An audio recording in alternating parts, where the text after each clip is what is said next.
یک ترفند ساده برای خوشبو نگه داشتن خانه. بیایید با هم این گل خوشبو را آماده کنیم. احتیاج داریم به مایع خوشبو کننده لباس و پد آرایشی. مطابق ویدیو پدهای آرایشی را داخل مایع خوشبو کننده یا نرم کننده لباس آغشته کنید و منظم به لبه گلاس همگیش را بچینید که به شکل یک گل درست شود.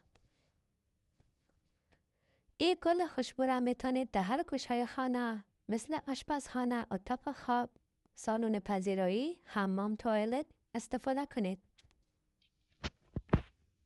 باید داشته باشید وقتی که این گلها خشک میشه دوباره میتونید رویش آب اسپری کنید. حال با استفاده از یک نلبک گلاس را برگردانید. گل خوشبوی شما آماده شده است. بیا آن لذت ببرید.